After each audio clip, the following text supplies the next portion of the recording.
नागपुर के एक छोटे से गांव में हर्ष रहता था। हर्ष अपने माता और पिता के साथ रहा करता था। हर्ष के पिताजी एक गरीब किसान और माँ दर्जी थीं। दोनों ही अपना अपना काम करके घर चलाने की कोशिश किया करते थे। हर्ष की पढ़ाई लिखाई के खर्चे की वजह से दोनों बड़े परेशान रहते थे। मुझे मेरे हर्ष की बड़ी चिंता हो रही है, उसकी पढ़ाई लिखाई की। हर्ष अब बड़ा हो गया है और अगर हमने उसका स्कूल में दाखिला नहीं करवाया तो बड़ी परेशानी हो जाएगी। मैं अपनी कोशिश तो कर ही रहा हूँ भाग्यवान। हमारा हर्ष पढ़ने में बहुत तेज और बहुत बुद्धिमान है। अभी से ही उसे गुणा भाग और अंग्रेजी पढ़ने आ गया है। हम कल सुबह ही उसे लेकर एक बड़े विद्यालय में जाएंगे दाखिला करवाने। हर्ष को लेकर सुबह ही कुसुम और राम नारायण एक बड़े से विद्यालय में जाते हैं। राम नारायण वहाँ की खूबसूरती देखकर दंग रह जाता है। माँ, क्या मैं इस स्कूल में पढ़ूंगा? बिल्कुल बेटा, तुम इसी स्कूल में पढ़ोगे। यहाँ पढ़कर बड़े आदमी बनोगे और ऐसे ही कई सारे स्कूल भी बनाओगे। मुझे बड़ी हिचकिचाहट हो रही है, कहीं हमें ज्यादा पैसे ना भरने पड़ जाए। अरे आप चलो तो वहाँ चल के देखे तो सही। वहाँ जाते ही उन्हें गेट पर खड़ा चौकीदार रोक लेता है। ठहरो, कहाँ चल दिए बिना किसी अनुमति के? वो दरअसल मैं अपने बच्चे का इस विद्यालय में दाखिला करवाने आया हूँ। दाखिला, और वो भी यहाँ? लगता है तुम अपनी औकात भूल रहे हो। यहाँ बस अमीरों के बेटे आते हैं और तुम्हें देखकर लग रहा है कि तुम कहीं कचरा साफ करते हो। ये आप कैसी बातें कर रहे हैं? मेरा बच्चा पढ़ने में बहुत होशियार है। कृपया करके हमें अंदर जाने दीजिए। हमारा अपमान मत करिए। मैंने तुमसे कह दिया ना, चले जाओ, वरना मुझे अपने इस डंडे का सहारा लेना पड़ेगा।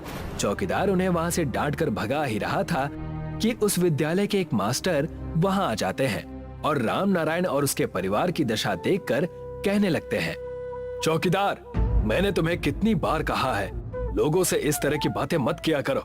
चलो जाओ और अपना काम करो, मैं इन्हें देख लूंगा। आप सब मेरे साथ मुख्य अध्यापक के ऑफिस में चलिए। और सब मिलकर मुख्य अध्यापक के ऑफिस में चले जाते हैं। जी मैम, वो ये हमारे विद्यालय में अपने बच्चे का दाखिला करवाने आए हैं, इसीलिए मैं इन्हें अंदर ले आया। बच्चा बड़ा होशियार और काबिल है। कहिए, क्या बात है? आपको हमारे स्कूल का नाम पता है? ये दीन दयाल स्कूल है। ये बहुत बड़ा कॉन्वेंट स्कूल है। अंग्रेजों के तौर तरीके सिखाते हैं हम यहाँ पर बच्चों को, ताकि उनमें अनुशासन रहे।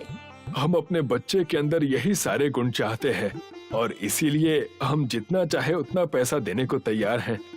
राम नारायण के इतना कहने से प्रिंसिपल और उस मास्टर की आंखें लालच से चमक जाती हैं। तब मास्टर ने उस प्रिंसिपल मैडम से चुपके से कहा, ये गरीब भले हैं, लेकिन इनकी लाचारी का हम पूरा फायदा उठा सकते हैं। अपने बच्चे को पढ़ाने के लिए ये पूरे पैसे दे देंगे। अगर आप कहें तो इनसे 2 गुने ज्यादा पैसे ले लूं। ये भी कोई कहने की बात है? उनके यहाँ से पैसे आएंगे तभी तो हमारे बच्चे और परिवार खुशी से रहेंगे। जितना लूट सकते हो लूट लो। हमारे विद्यालय में 25,000 में दाखिला होता है। मैं इन्हें 50,000 कहूँगा, आप हामी भर देना। राम नारायण, तुम 50,000 रुपए लाकर दे दो और अपने बच्चे का इस विद्यालय में दाखिला करवा दो। मालिक, इतने पैसे मैं कहाँ से लाऊंगा? क्या मुझे थोड़ा वक्त मिल सकता है क्या? देखो, अगर अपने बच्चे की भविष्य की सुरक्षा चाहते हो तो दाखिला लो, वरना हमारा समय बर्बाद मत करो। दफा हो जाओ, जब पैसे हो जाए ना तब आना। राम नारायण, कुसुम और हर्ष वहाँ से निराश होकर घर चले जाते हैं। पिताजी, मेरे उम्र के सारे बच्चे स्कूल जाने लगे हैं, अच्छी अच्छी टिफिन लेकर। मैं कब जाऊंगा? तुम जरूर जाओगे बेटे, बस थोड़ा सा इंतजार करो। मुझे हर्ष की बड़ी चिंता हो रही है। 50,000 रुपए हम कहाँ से लाएंगे? अपने बच्चे को पढ़ाने के लिए मैं कुछ भी कर सकता हूँ। क्यों ना हम चलकर गांव में रामू काका की मदद ले। गांव में सबसे पुराने और पढ़े लिखे वही हैं। वो हमारी मदद जरूर करेंगे। राम नारायण और कुसुम रामू काका के घर जाते हैं और उन्हें सारी समस्या बताते हैं। तब रामू काका उनसे कहते हैं, तुम अपने बच्चे को हमारे गांव के विद्यालय में क्यों नहीं डाल देते? हमारे गांव के विद्यालय में? हमारे गांव में विद्यालय है कहाँ? गांव में कोई अच्छी शिक्षा नहीं दे सकता, इसीलिए तो उन्हें दूसरे गांव या शहर के विद्यालय में डाला जाता है। तुम दोनों मेरे साथ आओ, मैं तुम्हें अपने गांव में ही कुछ दिखाता हूँ।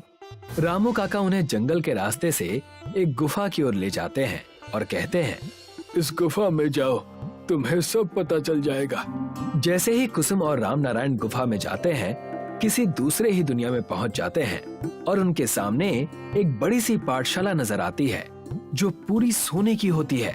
उस पाठशाला में सोने की घंटी होती है, सोने का ब्लैक बोर्ड, सोने का बेंच जिस पर सारे बच्चे पढ़ाई कर रहे होते हैं। ये सारी चीजें देखकर कुसुम और राम नारायण चौंक जाते हैं और रामू काका से पूछते हैं, ये सब कैसे हो सकता है? हमारे गांव में सोने की पाठशाला कैसे हो सकती है? और ये गुप्त क्यों है? तब जाकर रामू काका उन्हें सब बताते हैं। अंग्रेजों के डर की वजह से ये स्कूल हमारे पूर्वजों ने यहाँ बनवाया था ताकि हमारी संस्कृति और विचार ना बदले। मेरे पिताजी इस विद्यालय के शिक्षक थे। एक दिन उन्हें अंग्रेजों ने पकड़ लिया। तुम 2 कौड़ी के लोग हमारे जैसे स्कूल्स खोल रहे हो, तुम्हें तो मैं छोड़ूंगा नहीं। लेकिन हमने तुम्हारा क्या बिगाड़ा है? अपने बच्चों को पढ़ा कर तुम हमसे आगे बढ़ना चाहते हो? ये मैं हरगिज नहीं होने दूंगा। तुम हमसे चाहते क्या हो? हम क्या करें?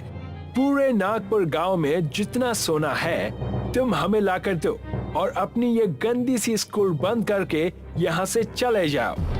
मैं इन्हें ये सोना हरगिज नहीं दूंगा। सारे सोने को लेकर उस जंगल के गुफा में छुपा दूंगा और अपनी अलग दुनिया बनाऊंगा।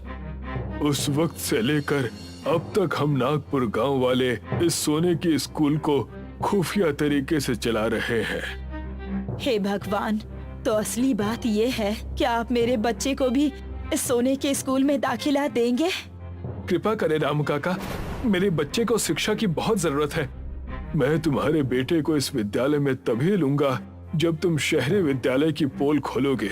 उन लोगों ने हमारे गांव के कई सारे लोगों को ठगा है, उन्हें तुम्हें पकड़वाना होगा। हम बिल्कुल ऐसा ही करेंगे, उन्हें सजा दिलवा कर रहेंगे। इसके लिए हमें एक सबूत देना होगा। तुम उसकी चिंता मत करो, जितने पैसे उन्होंने मंगवाए हैं उतने पैसे लेकर जाओ। मैं पीछे से पुलिस को बता दूंगा, तब उन्हें रंगे हाथ हम पकड़ लेंगे। कुसुम और राम नारायण ने ऐसा ही किया। वो पैसे लेकर उस महंगे विद्यालय में चले गए और राम नारायण ने प्रिंसिपल से कहा, जी ये लीजिए आपके पैसे, पूरे 50,000 हैं। हाँ हाँ, लाओ लाओ। मुझे पहले से ही पता था कि तुम अपने बच्चे को हमारे पास ही पढ़ाओगे। अरे इतना अच्छा स्कूल जो है और कहाँ सोने की पाठशाला में पढ़ता। लाओ, मुझे पैसे दो। जैसे ही राम नारायण ने पैसे प्रिंसिपल को दिए, पैसे हाथ से लेते ही उस कमरे में पुलिस वाले घुस गए और उन्हें रंगे हाथों पकड़ लिया। तुम्हें हम हवालात में अच्छी शिक्षा देंगे। मैं और मेरे पति मेहनत करके दिन रात लोगों के घरों का काम करके अपने बच्चे को पढ़ाना चाहते थे, और तुम हो कि तुम्हें शर्म ही नहीं है। प्रिंसिपल और मास्टर दोनों रंगे हाथ पकड़े गए और इसी तरह हर्ष अपने सोने की पाठशाला में अपनी शिक्षा पूरी करने लगा। मीनाक्षी और गुंजन एक दूसरे के पड़ोसी थे। दोनों में बहुत प्यार मोहब्बत था। उनके घर के सामने से कई फेरी वाले गुजरते थे। मीनाक्षी जब भी कुछ खरीदती तो गुंजन को आवाज जरूर लगा देती। गुंजन, अरे ओ गुंजन, गोभी वाला आया है, मात्र 10 रुपए किलो गोभी बेच रहा है, तुम भी ले लो, फिर कहोगी कि बताया नहीं। इसी तरह गुंजन भी जब कुछ खरीदती तो मीनाक्षी को बुला लिया करती। एक दिन दोपहर में एक मटर बेचने वाला आया। ताजी हरी मटर ले लो, मटर वाला 30 रुपए किलो मटर। मीनाक्षी अपने घर से बाहर आकर मटर देखने लगी। ले लो बहन जी, एकदम कच्ची मटर है, कल ही खेत से तोड़ी है। ठीक है, 1 किलो तोल दो। मीनाक्षी ने हमेशा की तरह गुंजन को आवाज दी। गुंजन, ओ गुंजन, मटर वाला आया है, अच्छी मटर है, लेना है तो आ जाओ। संयोग से गुंजन उस दोपहर रजाई ओढ़कर गहरी नींद में सो रही थी। मीनाक्षी के कई बार आवाज देने पर भी जब गुंजन बाहर नहीं आई तो मीनाक्षी ने अपने लिए मटर खरीद लिए और मटर वाला चला गया।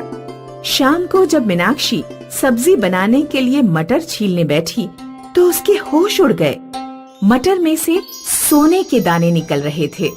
उसी समय मीनाक्षी का पति शुभम ड्यूटी से लौटकर आया। शुभम स्वार्थी और लालची किस्म का इंसान था। सोने के मटर के दाने देखकर वह बहुत खुश हुआ।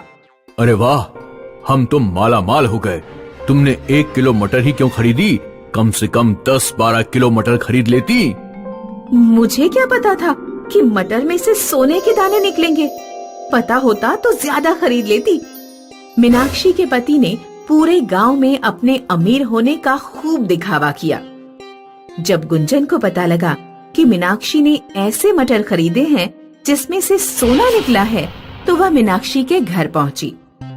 क्यों मीनाक्षी, तुमने मटर अकेले अकेले खरीद लिए? मैं जब भी कुछ खरीदती हूँ तो हमेशा तुम्हें आवाज लगाती हूँ। मैंने तुम्हें आवाज दी थी लेकिन तुम घर से बाहर ही नहीं निकली। शायद तुम सो रही थी। अच्छा हाँ, मैं परसों दोपहर थोड़ा सा सो गई थी। मुझे लगा कि तुमने जानबूझकर मुझे नहीं बुलाया। मुझे माफ करना। कि वह मटर वाला कभी दोबारा आए तो मैं भी उससे मटर खरीदूंगी। गुंजन जब घर पहुंची तो गुंजन का पति उससे बोला, अब पता लगी तुम्हें अपनी मीनाक्षी बहन की असलियत। तुम तो कहती थी कि मीनाक्षी बहुत अच्छी है। अब देखा कैसे वो सोने की मटर अकेले खरीद कर बैठ गई। हमें गलतफहमी हो गई है। मीनाक्षी ने मुझे आवाज दी थी लेकिन उस दोपहर नींद में होने के कारण मैं मीनाक्षी की आवाज सुन ही नहीं पाई थी। मैं नहीं मानता, वो झूठ बोल रही है। उसने तुम्हें इसलिए नहीं बुलाया क्योंकि वो नहीं चाहती थी कि उसके साथ साथ हम लोग भी अमीर हो जाएं। उधर मीनाक्षी का पति शुभम काम धंधा छोड़कर घर बैठ गया था और हमेशा सोने के मटर के दानों की रखवाली करता रहता था। मीनाक्षी उससे बोली, क्यों न हम आधे किलो मटर गुंजन के घर दे आए? हमारे साथ उन लोगों के घर भी सुख समृद्धि आ जाएगी, तो इसमें बुरा क्या है? क्या तुम पूरी पागल हो गई हो? आधे किलो सोने की मटर गुंजन के घर दे आओगी? अरे इन मटर के दानों से मुझे पूरा जीवन गुजारना है। अगर आधी मटर के दाने तुमने गुंजन को दे दिए तो मुझे आधी जिंदगी काम करना पड़ेगा। इसलिए आधे किलो मटर गुंजन को देने की बात बिल्कुल भूल जाओ। एक दिन गली में एक और मटर बेचने वाला आया। इस बार गुंजन के पति ने उसे पकड़ लिया और उसके सारे मटर खरीद लिए। मटर कम से कम 50 किलो थे। गुंजन और उसके पति ने मटर छीलने शुरू किए लेकिन किसी भी मटर में सोने के दाने नहीं निकले। गुंजन के घर 50 किलो मटर का कोई काम तो था नहीं, इसलिए वह पड़े पड़े खराब होने शुरू हो गए। क्यों ना मैं कुछ किलो मटर मीनाक्षी को दे आऊं? यहाँ तो ये खराब ही हो जाएगी। गुंजन ने एक बोरी में मटर भरी और कुछ मटर मीनाक्षी को दे आई। मीनाक्षी गुंजन के व्यवहार पर बहुत खुश हुई। उसने मन में ठान लिया कि वह किसी भी तरह आधे किलो सोने के मटर गुंजन को देकर रहेगी। मीनाक्षी बाजार जाकर हरे और गोल्डन कलर का पेंट खरीद लाई। उसने आधे किलो हरे मटर पर गोल्डन पेंट कर दिया। एक सुबह जब उसका पति टॉयलेट में था तो मीनाक्षी ने जल्दी से आधे किलो सोने के मटर के दाने उठाए और उसकी जगह अपने पेंट किए हरे मटर के दाने रख दिए। दोपहर में वह अपने पति से बोली, सुनिए जी, मैंने साधारण मटर की सब्जी बनाई है। सब्जी थोड़ी ज्यादा बन गई है। कुछ सब्जी मैं गुंजन के घर देकर आना चाहती हूँ। शुभम ने भगोने में देखा तो उसे हरे मटर दिखाई दिए क्योंकि मीनाक्षी ने सोने के मटर पर हरा पेंट कर दिया था। इस तरह मीनाक्षी ने अपनी चतुराई से आधे किलो सोने के मटर गुंजन के घर पहुंचा दिए। गुंजन और मीनाक्षी में पहले जैसी गहरी दोस्ती हो गई। मीनाक्षी, एक बात बताओ, जब तुम्हारे पति को पता लगेगा कि आधे मटर के दाने सोने की नहीं साधारण हैं, तो तुम उनसे क्या कहोगी? कह दूंगी कि मुझे क्या पता, हो सकता है मटर वाले ने हरे मटर के दानों पर गोल्डन पेंट करके हमें उल्लू बना दिया हो। उत्तर प्रदेश में पश्चिमी फतेहगंज नाम का एक गांव था, जहां सूरज अपने परिवार के साथ रहता था। सूरज तरबूज की खेती करता था। उसकी 2 बेटियां थीं, ज्योति और मालू। पिताजी, मालू ने बिना कुल्ला किए ही चावल खा लिए। पिताजी, इसने मेरा टूथब्रश अपने सड़े हुए मुंह में डालकर खराब कर दिया, इसलिए मैंने आज दांत नहीं मांजे। मुझे नया ब्रश ला कर दो। मालू बेटी, तुम अपना ब्रश अच्छे से धोकर साफ कर लो। ज्योति तुम्हारी बहन ही तो है, अगर उसने तुम्हारा ब्रश इस्तेमाल कर लिया तो कौन सी आफत आ गई। इस बार तरबूज की खेती बहुत हल्की हुई है, इसलिए बहुत सोच समझकर खर्च करना होगा। कल मैं तरबूज बेचने मंडी जाऊंगा, देखते हैं इस बार कितने पैसे मिलते हैं। मंडी गांव से दूर शहर में थी। मंडी का ठेकेदार मोतीराम एक चालाक और कंजूस इंसान था, जो किसानों का शोषण करता था। इस साल मुझे बेटी की शादी करनी है। 10-12 लाख से कम खर्चा नहीं होगा। मुझे हर हालत में इस सीजन में मोटा प्रॉफिट कमाना है। हरिया, कुछ अपना दिमाग चला और बता, मैं कैसे किसानों से कौड़ी के भाव फसल हासिल कर सकता हूँ। मैंने सोचा है कि कुछ कमजोर किसानों के पैसे रोक लिया जाए। गरीब किसान हमारा कुछ नहीं बिगाड़ पाएंगे। तू क्या कहता है? मालिक, अगर आपने किसानों के पैसे रोके तो वे अगली बार हमारे पास माल बेचने नहीं आएंगे। वे किसी और मंडी में चले जाएंगे। मेरे पास इससे बेहतर उपाय है, जिससे सांप भी मर जाए और लाठी भी ना टूटे मालिक। अगले दिन सूरज मोतीराम के पास अपनी तरबूज की फसल लेकर पहुंचा। सूरज, तुम्हारे खेत का तरबूज बहुत मीठा होता है। वैसे तो तुम्हारे 45,000 बनते हैं, लेकिन मैं तुम्हें 50,000 देता हूँ। सूरज ने पैसे अपने थैले में रखे और खुश होकर अपने घर लौटने लगा। ज्योति और मालू के लिए एक सूट का कपड़ा खरीद लेता हूँ और 2 नए टूथब्रश भी। सूरज अपने विचारों में मग्न था। अचानक 2 मोटरसाइकिल सवार आए और सूरज का थैला छीनकर फरार हो गए। चोर चोर, कोई पकड़ो मेरा थैला, चोर चोर। दोनों चोर मोतीराम ने ही भेजे थे। इस तरह चालाकी से मोतीराम ने सूरज के तरबूज फ्री में हासिल कर लिए। सूरज रोता हुआ मोतीलाल के पास पहुंचा और उसने मोतीलाल को सारी बात बताई। तुम्हारे पैसे छिन गए तो मैं क्या करूं? मैंने तो तुम्हें पूरी रकम दी थी। सेठ जी, मेरे बच्चे भूखे मर जाएंगे, मेरी कुछ तो मदद कीजिए। 2 तरबूज उठा लो और जाओ यहाँ से। आज भर के लिए तुम्हारे परिवार का खाने का इंतजाम हो जाएगा।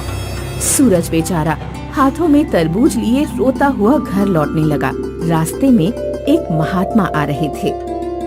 बेटा, बहुत प्यास लगी है, क्या तुम एक तरबूज मुझे दे सकते हो?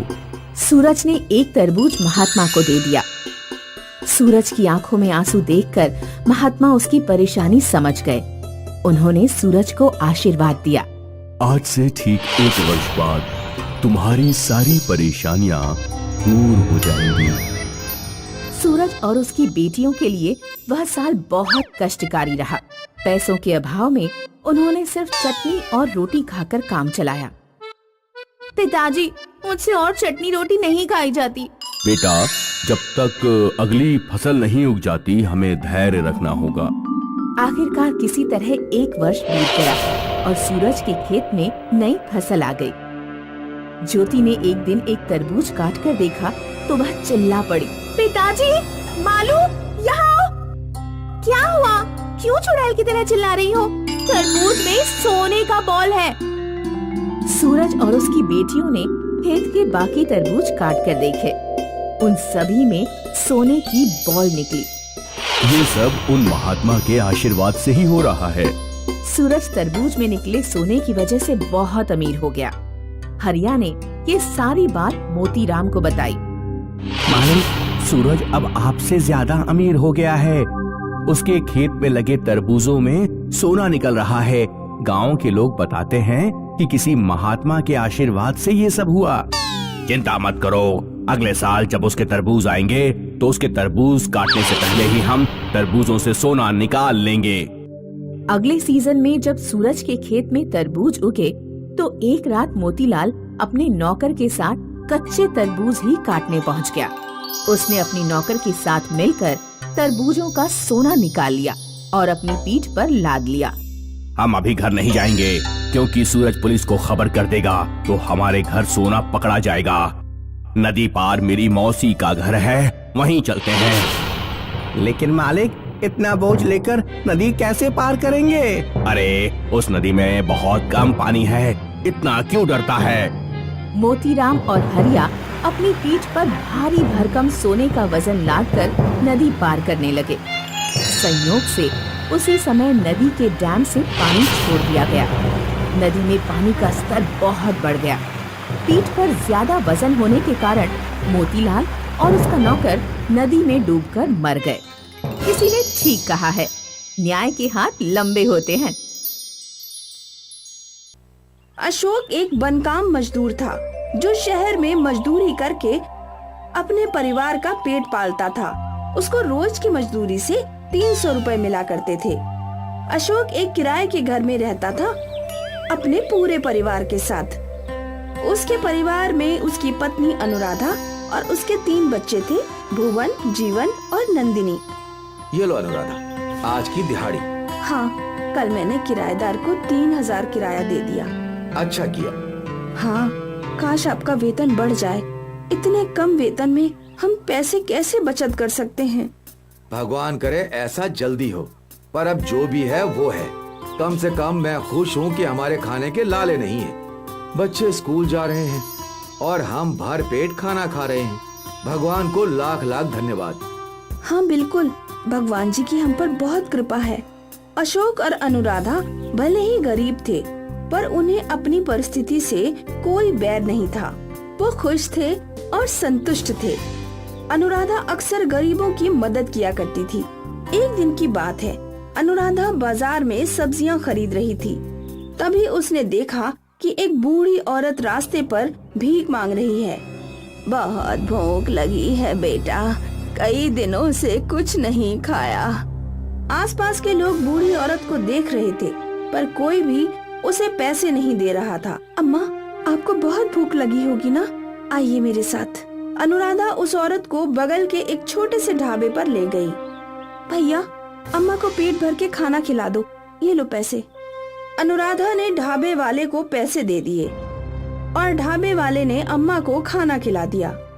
कई दिनों से भूखी अम्मा हड़बड़ी में खाना खाने लगी। अनुराधा वहीं पास बैठी थी।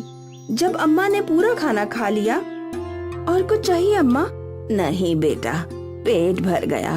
भगवान तुम्हारा भला करे, तुम जुग जुग जियो, हमेशा खुश रहो। अनुराधा ने अम्मा के हाथ में कुछ और पैसे दिए। ये रखिए, आपको जब वापस भूख लगेगी कुछ खा लीजिएगा। शुक्रिया, तू बहुत अच्छी है बेटा, तेरे साथ कभी बुरा नहीं होगा। जब तुझे मदद की जरूरत होगी, तुझे मदद हमेशा मिलेगी। अनुराधा वहाँ से मुस्कुराकर चली गई। अनुराधा की तरह अशोक भी बहुत अच्छा था। वो भी लोगों की मदद कर दिया करता था।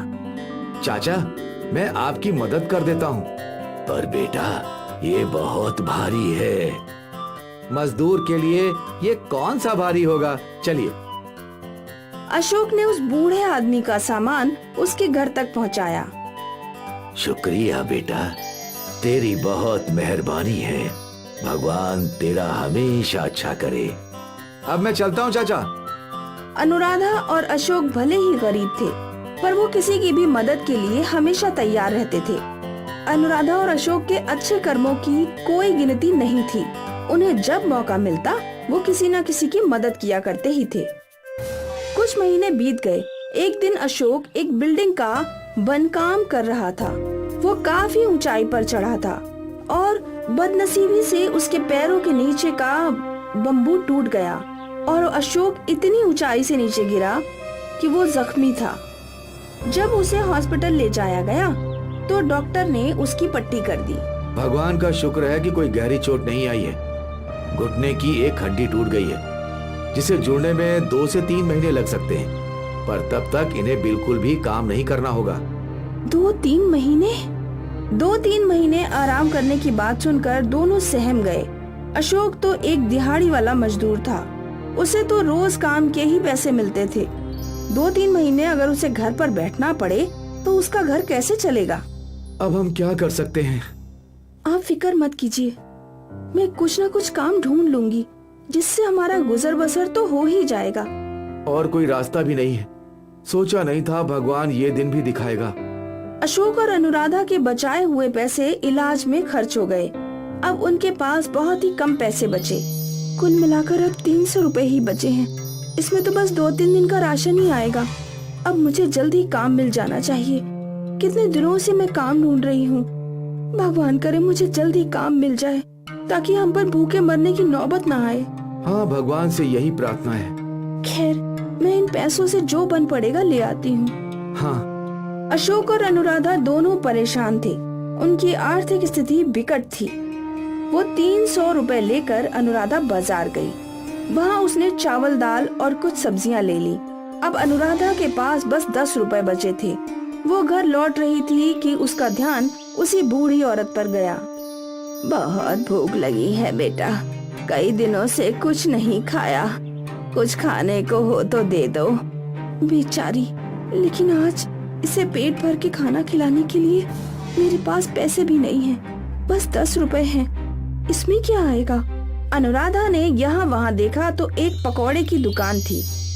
मुझे 10 रुपए के पकौड़े दे दीजिए। अनुराधा ने दुकानदार को 10 रुपए दिए और पकौड़े ले लिए। वो पकौड़े लेकर अनुराधा उस बूढ़ी औरत के पास गई।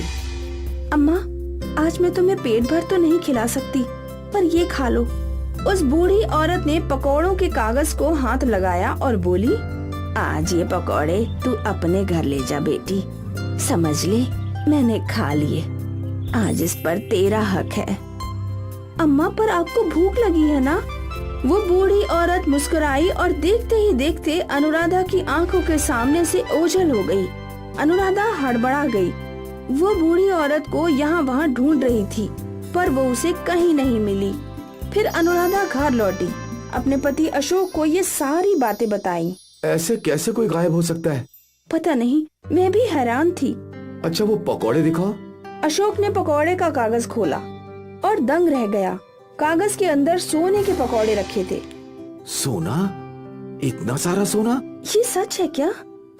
हाँ, पर कैसे? शायद उस बूढ़ी औरत की वजह से। उस रोज उन्होंने मुझे आशीर्वाद दिया था। शुक्रिया, तू बहुत अच्छी है बेटी। तेरे साथ कभी बुरा नहीं होगा। जब तुझे मदद की जरूरत होगी, तुझे मदद हमेशा मिलेगी। हाँ, तुम्हारी अच्छाई की वजह से हमें आज अपनी जरूरत के समय मदद मिली है अनुराधा। भगवान का लाख लाख शुक्रिया।